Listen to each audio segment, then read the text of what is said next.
Hello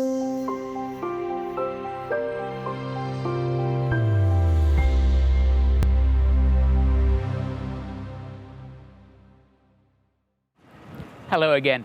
Ask a financial advisor to recommend a mutual fund and chances are they'll suggest an actively managed one. The funds you tend to see advertised or mentioned in the media are generally active ones too.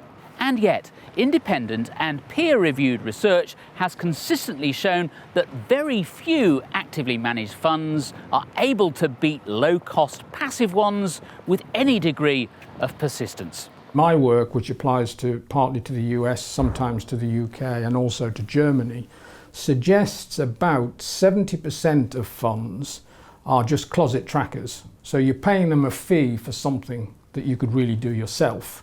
About 20% your grandma could do better than them, so they actually remove value from the investment process, and about 5% probably are skilled managers. But having said that, you know, they are probably harder to find than the Higgs boson.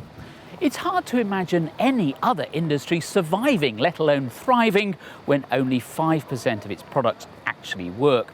But in fact, it's worse than that, because academics say it's almost impossible to work out whether the winners outperform out of genuine skill or simply by random chance. If you put a large number of monkeys on a large number of typewriters for a large amount of time, one of them will type out to be or not to be.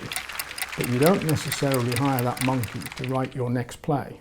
When you take random chance into consideration, the number of active managers who outperform as a result of skill is even smaller.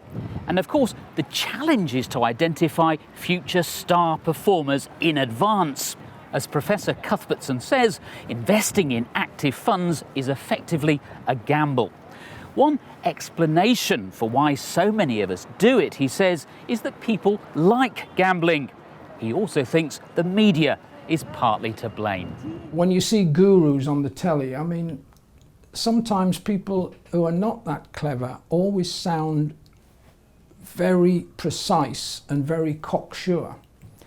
Whereas somebody with a maybe slightly more intelligence, yeah, is always a bit circumspect and uncertain. And it's always the one-handed guru rather than the two-handed one who seems to win. And you know, people put their money that way. Having strong convictions might be useful in some aspects of life, but not when it comes to investing. Goodbye.